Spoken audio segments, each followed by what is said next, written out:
Hello बच्चों, आज मैं फिर एक लेक्चर और आप लोगों के लिए लेकर के आया हूँ। जैसा कि हम लोगों ने पिछले लेक्चर में ब्लॉक रिडक्शन रूल को डिस्कस किया और सीखा, तो उसका उपयोग करके ट्रांसफ़र फंक्शन निकालने के लिए न्यूमेरिकल मैंने बताया था कि लगता है, पेपर में आता है, लगाना होगा।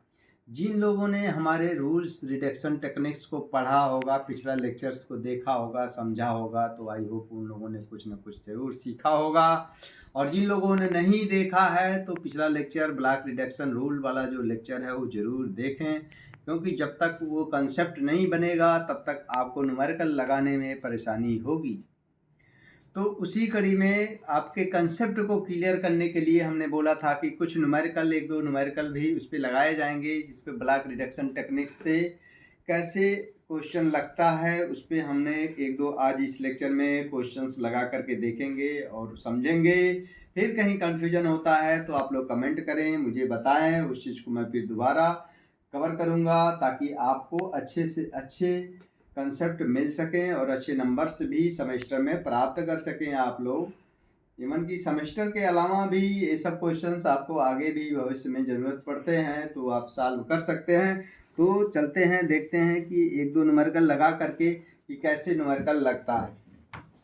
तो इसमें मान लीजिए पेपर में आपको आया होगा, जैसा कि एक क्वेश्चन मैंने पहले से ही लिख रखा है, डिटरमाइन द ट्रांसफ़र फंक्शन कहेगा सी एस बटे आर एस। सी एस क्या हमारा मतलब ये आपका कंट्रोल आउटपुट होता, आर एस हमारा रेफरेंस आउटपुट, और पेपर में दिया रहेगा bye using block reduction techniques. जब ब्लॉक रिडक्शन टेक्निक दिया रहेगा तभी इस टेक्निक से लगा करके हम क्वेश्चन को सॉल्व करेंगे। ओके, अब देखते हैं। मान लीजिए ये क्वेश्चन दिया था और कह रहा कि आप ट्रांसफ़र फंक्शन हमको C S by R S determine करके दीजिए by using block reduction techniques.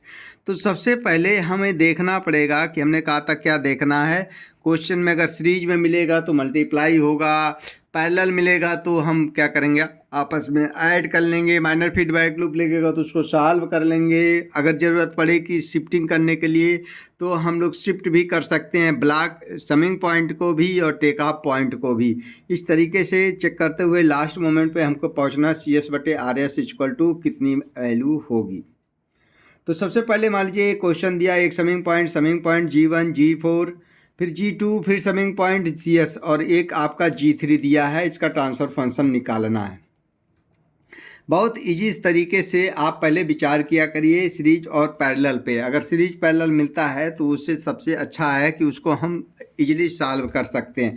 तो इस क्वेश्चन को हमने ऐसा उठाया है कि मुझे दो बॉक्स ऐसे हैं जो सीरीज भी दिख रहा है और पैरेलल भी दिख रहा है। देखिए यहाँ पे, यहाँ से अगर आप आ रहे हैं, कहीं से आए हैं और ये एक तो जी सीधे जा रहा है G2 और एक ऊपर से आप जा रहे हैं G3 और एक ही समिंग पॉइंट पे आ रहा है। मतलब सोचिए कि ये कॉलेज का गेट है, कुछ बच्चे इधर से आए और एक लोग इधर से आए, दोनों लोग एक ही में आए। इनके और इनके बीच में कोई टेक ऑफ पॉइंट नहीं है, इनके और इनके बीच में कोई टेक ऑफ पॉइंट नहीं, यानी G2 और G3 हमारा क्या हो जाएगा, पैरेलल हो जाएगा। पैरेलल बोले तो क्या होगा, G2 प्लस G3 को सॉल्व करके एक बॉक्स बनाएंगे। ओके, और साथ में देखिए एक से ज़्यादा एक बार में रिडक्शन कर लिया जाएगा।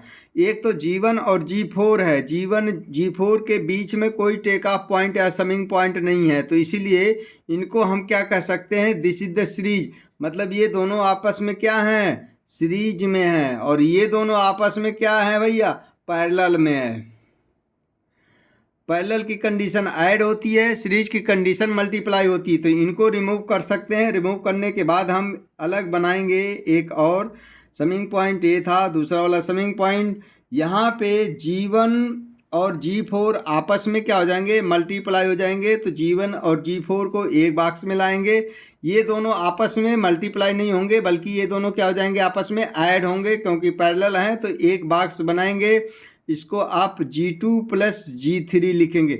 अब देखिए इस समिंग पॉइंट पे और कुछ नहीं आ रहा है, इसलिए ये समिंग पॉइंट आपका क्या हो जाएगा, हट जाएगा। अभी समिंग पॉइंट का रूल खत्म, आगे आपका CS है और इस समिंग पॉइंट के बाद एक टेक ऑफ पॉइंट है। ये टेक ऑफ पॉइंट अभी बचा हुआ है, इसको यहाँ से इसके साथ आपका देखिए ये G4 के बाद से एक टेक ऑफ पॉइंट यहाँ भी था और जो आपका ये H1 के साथ ऐड है और यहाँ पे साइन कितना है, प्लस है। और जो दूसरा वाला आ रहा है उस पर कितना फीडबैक दिया है, H2 दिया है। H2 वाला हमारा ये यहाँ से आया और ये आपका RAS दिया, ये माइनस हुआ। ओके, अब देखिए इतना सारा सलूशन बन गया। अब आगे क्या सोचा जाए, फिर आगे आपको सोचना है कि कौन सा सीरीज में हो सकता है, कौन सा पैरेलल हो सकता है, यही कंडीशन देखते हुए हमको चलना है। अब यहाँ पे आपके दिमाग में आएगा ये दोनों हमारे आपस में सीरीज में हो जाएंगे, लेकिन ये बीच में टेका पॉइंट है, तो ये बॉक्स और ये बॉक्स आपस में सीरीज में नहीं हो सकते हैं। तो इस सीरीज में लाने के लिए इसको हमें यहाँ शिफ्ट कर दिया जाए तो सीरीज में आ जाएगा। लेकिन सोचा जा हो सकता है कोई और ऑप्शन हो। अब और हम सोचते हैं तो ये देखिए एक तरह से minor feedback, this is the GS और दिस इज द HES यानी फीडबैक है। तो माइनर फीडबैक लूप हमको यहाँ पे दिखाई दे रहा है। Minimal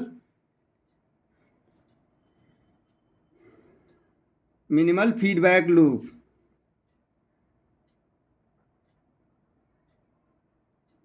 minimal feedback loop. तो ये आपका क्या रिप्रेजेंटेशन कर रहा है, ये GS हो गया और ये हमारा क्या हो गया, HES हो गया है। तो इसको हम माइनर फीडबैक लूप समझ के सॉल्व करेंगे। और यहाँ पे देखिए जो फीडबैक H1 आ रहा है ये पॉजिटिव है, यानी जो फार्मूला बनेगा वो हमारा GS/1 minus GS into HES हो जाएगा। और GS की वैल्यू ये G1 G4 है, HES की वैल्यू कितनी हमारी H1 है। तो इस बॉक्स को हम सॉल्व कर देंगे, इनको क्या करेंगे हम लोग सॉल्व कर देंगे। तो सॉल्व करने के बाद क्या नेक्स्ट स्टेप बनेगा, ये आपका समिंग पॉइंट पहला हो गया। जब इसको हम सॉल्व करेंगे तो ये समिंग पॉइंट हट जाएगा और एक नया बॉक्स बनेगा जिसकी वैल्यू कितनी है, GS की वैल्यू कितनी है, G1 into G4 divide by 1 minus GS की वैल्यू कितनी है, G1 G4 इंटू HES की वैल्यू कितनी है, H1 है। साथ में आगे जो जुड़ा हुआ है वो बॉक्स की वैल्यू कितनी है, G2 और G3 है। यहाँ पे आपका CS है, एक समिंग पॉइंट RAS है और एक आपका बचा हुआ वो फीडबैक कितनी है, वैल्यू GH2 है। अब देखिए ये नेक्स्ट स्टेप पे आप पहुँच गए। अब इसको सॉल्व कर लिए, माइनर फीडबैक लूप था ये सॉल्व हो गया, इसको सॉल्व किया। अब ये जब सॉल्व किया तो ये आपका हट जाएगा, इस पर और कोई इनकमिंग होती अगर ऊपर से तो बचता, लेकिन नहीं है तो इसलिए पूरा रिमूव हो करके एक वैल्यू सोल्यूशन बन गया। अब देखिए इस वैल्यू, ये डब्बे की वैल्यू, ये बॉक्स और ये बॉक्स के बीच में क्या कोई टेक अप पॉइंट है, नहीं है। अब ये दोनों आपस में क्या हो गए, सीरीज में हो रहे हैं, आपस में सीरीज में हो रहे हैं, तो दोनों आपस में क्या हो जाएंगे, मल्टीप्लाई हो जाएंगे। ये दोनों मल्टीप्लाई करके एक वैल्यू बनेगा, यानी मल्टीप्लाई हुआ। और यहाँ पे देखिए G1 G4 G2 G3 ये मल्टीप्लाई होगा, ऊपर 1 माइनस G1 G4 H1 ये एक बॉक्स में आ गया। एक समिंग पॉइंट है, एक समिंग पॉइंट है H1, इसमें H2 फीडबैक है, इसके बाद यहाँ पे CS है और ये यहाँ से आपका इसको फीडबैक आ रहा, दिस इज द RAS। और यहाँ पे फीडबैक क्या आ रहा था, निगेटिव आ रहा है। ओके, अब देखिए ये यहाँ से जा रहा है फिर घूम के फिर आपका ये लूप बन गया, लूप बन गया तो GS की वैल्यू ये ऊपर वाला हो गया, HES की वैल्यू कितनी हो गई, H2 हो गई। हाँ, यहाँ पे फीडबैक निगेटिव दिया हुआ है तो फार्मूले में हमारा क्या हो जाएगा, पॉजिटिव हो जाएगा। फार्मूले में पॉजिटिव होगा तो ओवरऑल जो ट्रांसफर फंक्शन निकलेगा, यानी यहाँ पे आपको पता होना चाहिए GS/, जब फार्मूले में यहाँ पे माइनस दिया क्वेश्चन में तो 1 प्लस GS इंटू HES होगा। तो GS की वैल्यू कितनी है, ये ऊपर वाली पूरी वैल्यू, GS की वैल्यू कितनी है, ये GS है और ये हमारा क्या है, HES है। और GS की वैल्यू ये पूरा है, HES की वैल्यू H2 है। तो एक बॉक्स बनाएंगे और इसमें इसकी वैल्यू क्या करेंगे, रख देंगे, या अलग से सॉल्व करके लास्ट में बॉक्स में आप रख सकते हैं। यानी G1 G4 G2 G3 divide by 1 minus G1 G4 H1 total divide by 1 minus GS G1 G2 G3 G4 और 1 minus G1 G4 H1 into कितना, HES की वैल्यू कितनी है, H2 है। इसको आप सॉल्व कर लेंगे, सॉल्व करेंगे तो ये आपका हो जाएगा फाइनली, इसको सॉल्व करके G1 G4 G1 G2 G3 G4 ये ऊपर वाली वैल्यू आई, डिवाइड बाई देखिए दिस वैल्यू होगी और इसका हम लोग एलसीएम लेंगे तो 1 minus G1 G4 H1 minus G1 G2 G3 G4 into H2 divide by total इतनी वैल्यू। तो ये और ये दोनों आपस में क्या हो जाएंगे, कैंसिल हो जाएंगे, यानी इतनी वैल्यू हमारी बच जाएगी। तो ये हो जाएगा कितना हमारा RAS हो जाएगा, और ये हो जाएगा कितना हमारा CS, यानी ट्रांसफ़र फंक्शन CS बटे RAS इक्वल टू पूरी वैल्यू उठा करके G1 G2 G3 G4 divide by 1 minus G1 G4 H1 minus G1 G2 G3 G4 into H2 हो जाएगा। यही हमारा क्या हो जाएगा, आंसर होता है। ठीक है, इस तरीके से अगर आप क्वेश्चन सॉल्व करेंगे तो एक न्यूमेरिकल आप इस तरीके से लगा देंगे। आपका सेमेस्टर में बहुत अच्छा एग्जाम्पल आते हैं न्यूमेरिकल, आप इसको लगा देंगे तो आपके नंबर्स अच्छा बनेंगे। अब देखिए यहाँ पे बहुत आसानी से हमने देखा, पहले जो पैरेलल था जोड़ दिया, सीरीज था जोड़ दिया, कहीं कोई शिफ्टिंग प्रॉपर्टी इसमें नहीं करनी पड़ी है। इसी तरीके से हमने एक और क्वेश्चन लिया है, नेक्स्ट क्वेश्चन पे चलते हैं। मान लीजिए ये क्वेश्चन और दिया था, डिटरमाइन द ट्रांसफर फंक्शन। जब भी देगा determine the transfer function CS upon RAS, कोई जरूरी नहीं लिखे, determine the transfer function by using block reduction technique. और ट्रांसफर फंक्शन होगा तो CS बटे RAS ही होगा, अगर CS आउटपुट है और RAS इनपुट है उस क्वेश्चन में। तो ट्रांसफर फंक्शन इक्वल टू क्या होता है, आउटपुट बटे इनपुट। देखें अब इस क्वेश्चन को सॉल्व करना है। इस क्वेश्चन में देखिए क्या सोच पा रहे हैं, क्या यहाँ पे G2 और H2 हमारा पैरेलल है? नहीं है। पैरेलल की कंडीशन फॉरवर्ड डायरेक्शन में होना चाहिए। यहाँ पे अगर समिंग पॉइंट लगा होता और ये ऐसे जाता तो ये दोनों जोड़ देते, तो पैरेलल नहीं है, इस बार नहीं जुड़ेगा। ये देखिए आपका जो दूसरा वाला ऑप्शन दिखाई दे रहा है, ये आपका फिर यहाँ पे भी माइनर फीडबैक लूप बन रहा है। ये GS है, ये HS है, लेकिन बीच में ये एक आपका समिंग पॉइंट है। तो बीच में जब समिंग पॉइंट आ गया है तो वो अभी आपका लूप बनने से दिक्कत कर रहा है। इसका लिए भी हमको व्यवधान करना पड़ेगा, समाधान इनका भी हमको निकालना पड़ेगा। तो यहाँ पे सबसे पहले देखिए ये जो है बहुत इजीली सॉल्व हो रहा है। ये GS है और ये HS है, निगेटिव फीडबैक है। तो यहाँ पे तो ये माइनर फीडबैक लगा करके हम सॉल्व कर देंगे। अब इसको सॉल्व करेंगे, साथ में समय बचाना है। अब एक बात और हम आपको समझा देते हैं। देखिए ये दोनों जो समिंग पॉइंट है, पहला नियम हमने एसोसिएटिव लॉ बताया था। एसोसिएटिव लॉ वो होता है जिनके बीच में अगर कोई ब्लॉक नहीं है तो ज़रूरत पड़ने पे हम आपस में इंटरचेंज कर सकते हैं। और जब इसको इंटरचेंज करेंगे तो ये वाला समिंग पॉइंट इधर आ गया और ये वाला समिंग पॉइंट इधर चला जाएगा। तो साथ में हमने इसको भी सॉल्व कर लेंगे। ये दोनों जो है हमारे एसोसिएटिव नियम के अंतर्गत हम ब्लॉक समिंग पॉइंट को आपस में चेंज कर रहे हैं। जब आपस में चेंज करेंगे तो ये वाला समिंग पॉइंट यहाँ आ गया और एक ये वाला समिंग पॉइंट यहाँ आ गया, जिस पे फीडबैक कितना आ रहा है H1, और ये ब्लॉक कितनी है G1, और ये आपका समिंग पॉइंट है H1। ये देखिए ये आ गया और इस पे आपका ये वाला फीडबैक आ रहा है, ये आगे से आ रहा है। अब यहाँ पे हम सलूशन ये बना देना चाहते हैं, ये आपका कितना है GS है और ये H2 हमारा क्या है HS है, निगेटिव फीडबैक है। तो फार्मूला क्या होता है, GS अपान 1 plus GS into HS। GS की वैल्यू कितनी है, G2 है, GS की वैल्यू G2 हो गई 1। फार्मूले में माइनस, यहाँ पे माइनस है तो फार्मूले में प्लस आ गया। GS की वैल्यू कितनी, G2 इंटू HS की वैल्यू कितनी है H2। तो ये सॉल्व कर दिया, इनको हमने क्या कर लिया है, सॉल्व कर लिया है। ये आपका CS हो गया और इसके बाद यहाँ से ये टेका पॉइंट कनेक्ट होकर के इस पे आया हुआ, ये आपका क्या हो गया, RS हो गया। ओके, अब देखिए क्वेश्चन एकदम बिल्कुल इजली तरीके से सॉल्व है। अब फिर ये अगेन आपका माइनर फीडबैक लूप बन गया। ये आपका फिर आपका लूप बन गया जिसमें GS की वैल्यू G1 है, HS की वैल्यू H1 है। तो इसको भी हम सॉल्व कर लेंगे। इसको जब सॉल्व कर लेंगे तो देखिए क्या आगे बनता है, यानी ये आपका समिंग पॉइंट बचा हुआ ये वाला, और यहाँ पे इसको हम सॉल्व कर रहे हैं। तो ये GS की वैल्यू कितनी है, G1 है, अपान फार्मूले में माइनस, यहाँ पे माइनस है तो फार्मूले में प्लस आएगा, G1 इंटू H1 हो गया, और साथ में इंटू कितना दिया है, G2 अपान 1 प्लस G2 H2, और साथ में ये आपका जा रहा ऊपर से इस पे अभी आ रहा है, और यहाँ पे RS है, और नीचे का पूरा सोल्यूशन बन गया है। ये हो गया आपका CS। अब देखिए ये दोनों जो वैल्यू है ये हमको तो सीरीज में दिखाई दे रहा है, क्यों, क्योंकि दोनों बॉक्स के बीच में कोई टेका पॉइंट नहीं है। तो ये दोनों हमारे क्या है, सीरीज में। तो दोनों हमको सीरीज में दिखाई दे रहे हैं। अब जब सीरीज में दिखाई दे रहे हैं तो दोनों को हम क्या करेंगे, मल्टीप्लाई करा देंगे।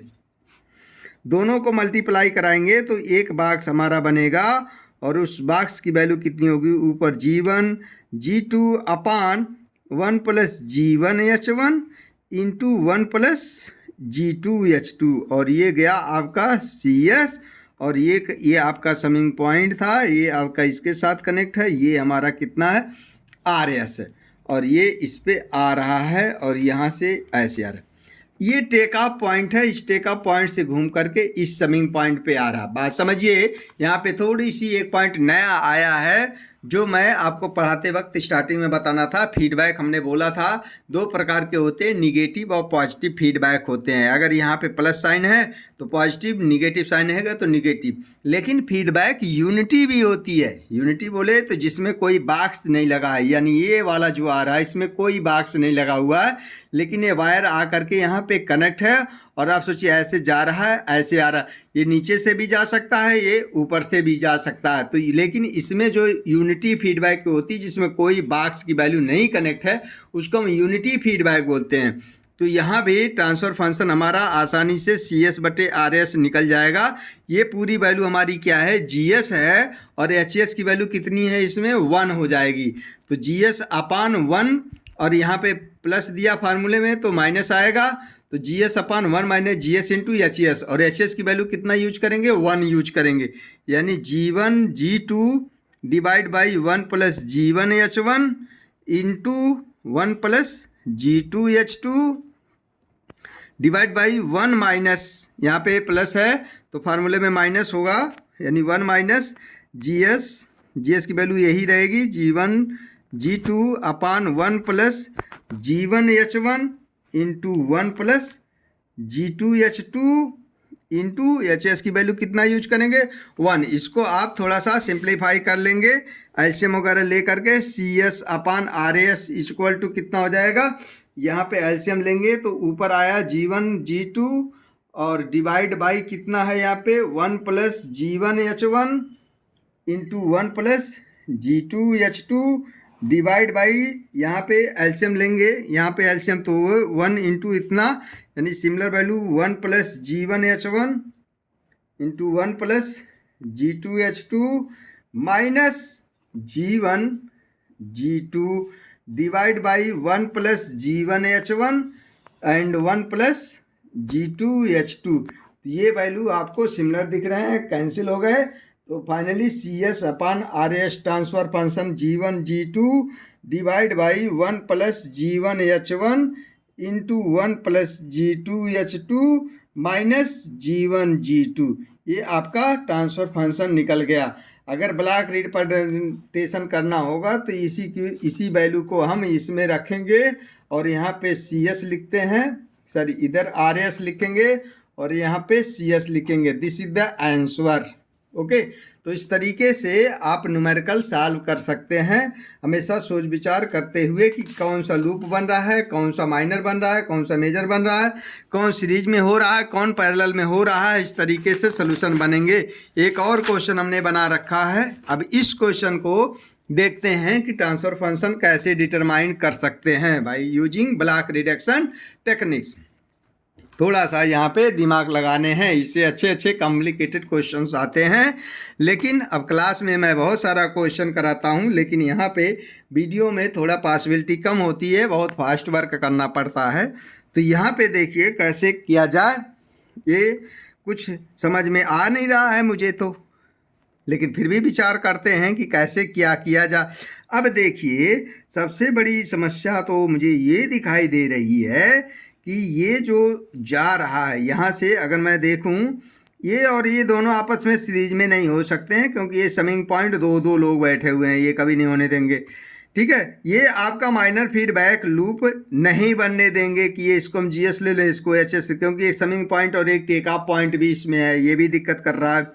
अच्छा आगे क्या सोचा जाए, ये दोनों आपस में पैरेलल हो सकते हैं अगर आप दिमाग लगाएं तो। ये और ये कहेंगे आप, अरे सर ऐसे जा रहा है, इससे आया और ये गया, आप तो एकदम एक एग्जाम्पल दिए थे। लेकिन यहाँ पे बीच में तो एक टेक अप पॉइंट है, ये टेक अप पॉइंट हमको कभी इन दोनों को पैरेलल नहीं होने देगा, इन दोनों को कभी पैरेलल नहीं होने देगा। इसीलिए इस टेक अप पॉइंट को हमको यहाँ से यहाँ शिफ्ट करें या तो यहाँ से हम इधर शिफ्ट करें। अब जब अगर हम इसको, बात समझिए, इसको यहाँ शिफ्ट करते हैं तो क्रिटिकल रूल लगेगा, और हमने कहा था क्रिटिकल रूल अवॉइड करना है।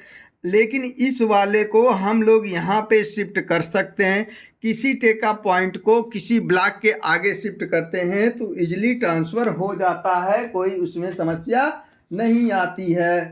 तो इसीलिए अब हम क्या करेंगे, इस टेका पॉइंट को इस ब्लॉक के आगे शिफ्ट कर देंगे, और किसी टेका पॉइंट को किसी ब्लॉक के आगे शिफ्ट करते हैं तो उस ब्लॉक की वैल्यू, एक ब्लॉक बनाएंगे 1 अपॉन टोटल ब्लॉक की वैल्यू इसके रास्ते में लगा देंगे। सबसे पहले काम हमको यही करना पड़ेगा, और फिर देखेंगे कि क्या रास्ता बनता है। दूसरा रास्ता भी आप क्या करेंगे, 1 बाय 1 स्टेप करेंगे, लेकिन मैं आपको पहले बता दे रहा हूँ एक और स्टेप साथ में।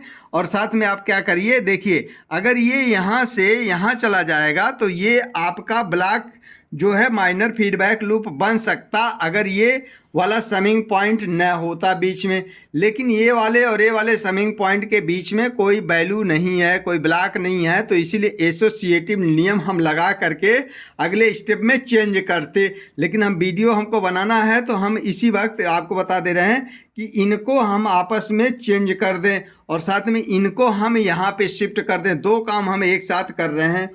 तो यहाँ पे जो हमारा समिंग पॉइंट है और यहाँ पे एक हमारा जो है G1 है और एक समिंग पॉइंट है और एक और समिंग पॉइंट है और एक आपका ये हमारा G2 है और यहाँ पे आपने एक समिंग पॉइंट लाया। यही वाला जो टेक ऑफ पॉइंट था G2 के आगे से मैंने कनेक्ट किया, तो G2 के आगे से कनेक्ट किया तो ब्लॉक की वैल्यू G2 थी, इसीलिए इनके रास्ते में हमने एक वैल्यू लगाएंगे, कितना, 1 अपान उस ब्लॉक की वैल्यू, और इसको कहाँ से, और साथ में ये क्या हमारा अगला H1 है और इस समिंग पॉइंट पे जा रहा है, और आगे और एक वैल्यू दिया है जो G3 है और एक आपका CS है। ओके, यहाँ से एक कनेक्शन और है, आगे जाएगा।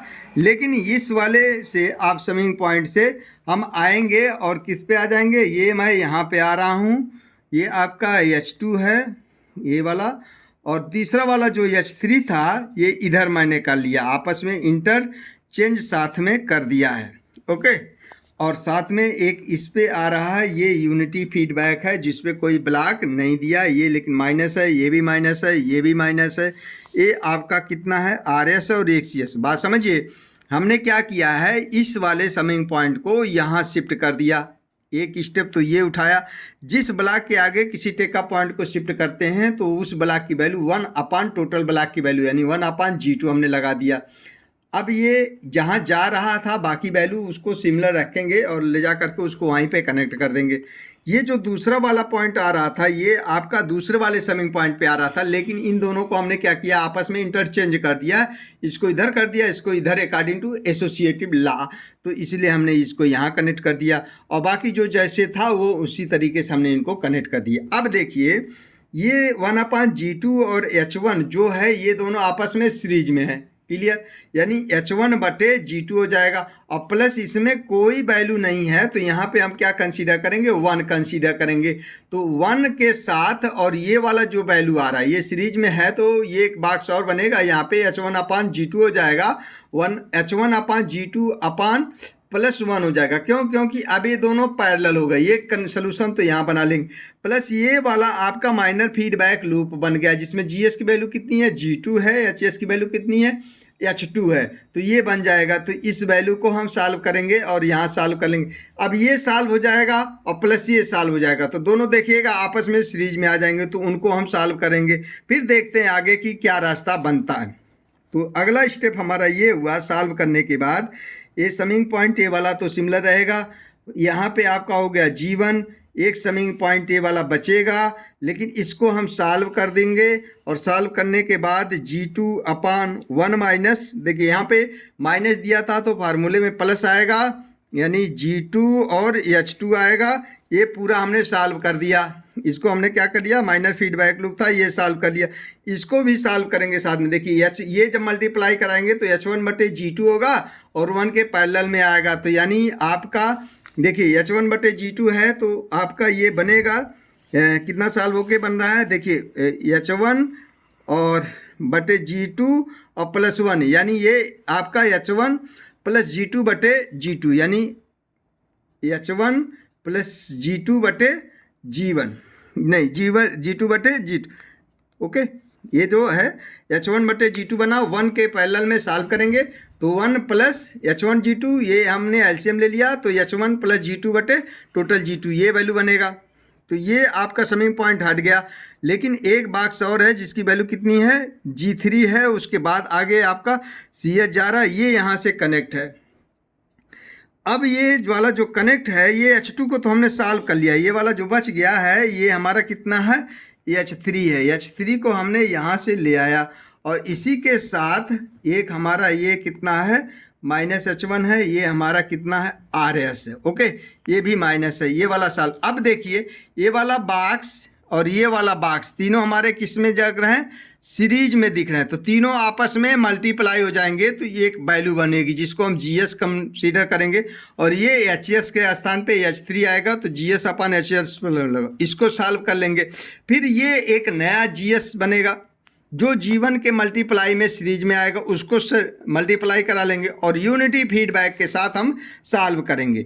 तो नया बॉक्स जब इसमें सीरीज में यहाँ पे बनेगा तो ये तीनों को हम मल्टीप्लाई कराएंगे। तीनों को अगर हम मल्टीप्लाई कराएंगे तो ये एक नई वैल्यू बनेगी। वो कितनी बन रही है भैया, देखिए G1 ब्रैकेट में नीचे 1 + G2H2 इंटू आपका ऊपर है H1 + G2 और डिवाइड बाई कितना हो गया, G2 इंटू आपका कितना, G3। ये टोटल सीरीज में हुए हैं। और एक आपका ये समिंग पॉइंट है, इसके साथ जा रहा है जिसकी वैल्यू कितनी है, ये H3 है।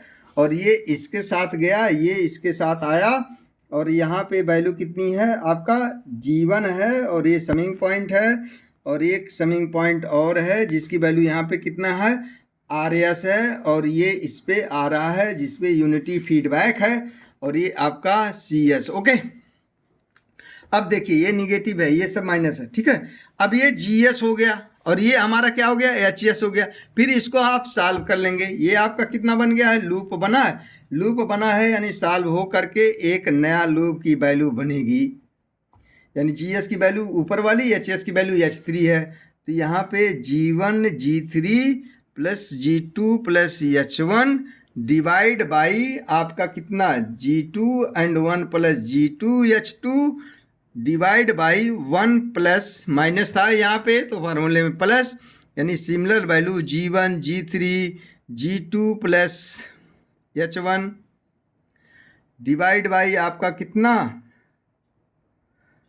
G2 and 1 + G2H2 into HS। HS की वैल्यू कितनी है, H3। इसको आप सिंप्लीफाई कर लेंगे और ये आपका CS हो जाएगा। और एक ये आपका समिंग पॉइंट था, ये सॉल्व हो गया। तो सॉल्व होके इनका सोल्यूशन बन चुका है। एक ये वाला समिंग पॉइंट बचा है और यहाँ पे एक ब्लॉक बचा है, कितनी वैल्यू इसकी, G1 है। ये डायरेक्ट इसके ब्लॉक के डायरेक्ट में कनेक्ट हुआ है और ये आपका यूनिटी फीडबैक अभी बचा हुआ निगेटिव है और ये आपका RS है। अब करना क्या है, एक तो इसको सिंप्लीफाई कर लेंगे। सिंप्लीफाई करने के बाद इस ब्लॉक की वैल्यू G1 के सीरीज में आएगा, क्योंकि फिर ये दोनों आपस में क्या हो गए, सीरीज में हो गए, ठीक है। ये दोनों आपस में सीरीज में हो गए और ये जब सीरीज में होंगे तो ये पूरा मल्टीप्लाई हो करके एक नया GS बनेगा। और यहाँ पे HS की वैल्यु कितनी है, 1 है, यूनिटी फीडबैक है। तो overall transfer function CS/RS equal to निकलेगा, यहाँ पे माइनस है तो GS/1 + GS इंटू HS होगा। समझ पा रहे होंगे। HS की वैल्यू कितनी दिया है, ये यूनिटी फीडबैक है। ओके, HS 1 ले लेंगे और जीएस की वैल्यू इनको सिंपलीफाई कर लेंगे और जीवन को सीरीज में मल्टीप्लाई करा लेंगे। इसको सॉल्व करने के बाद जीवन हमारे इस डब्बे के सीरीज में आ जाएगा, मल्टीप्लाई करा लेंगे और एचएस की वैल्यू 1 करके इसमें रख देंगे, आंसर बन जाएगा। ओवरऑल एक बॉक्स में बंद करेंगे और यहाँ पे आप आरएस लिख दीजिएगा और यहाँ पे आपका क्या हो जाएगा, सीएस हो जाएगा। तो इस तरीके से आपको सोच विचार करके ब्लॉक रिडक्शन टेक्निक से क्वेश्चन को सॉल्व करने के तरीकों को सीखना है। मेनी मोर क्वेश्चंस रिक्वायर्ड होते हैं प्रैक्टिस के लिए, आप लोग इस पे प्रैक्टिस करें। कोई क्वेश्चन अगर नहीं आता है वो क्वेश्चन मुझे पर्सनली भी सेंड कर सकते हैं, जो बच्चे हमारे व्हाट्सएप नंबर जानते हैं उस पर। नहीं जानते हैं तो आप कमेंट्स में अपलोड कर दीजिए, उसका सलूशन मैं समझा करके आपको भेज दूंगा। दोस्तों लास्ट में यही बोलना है, अगर आपको मेरा लेक्चर अच्छा लगता है तो जो है हमारे चैनल को सब्सक्राइब करें, लाइक करें और हो सके तो शेयर करें। ओके, जय हिंद।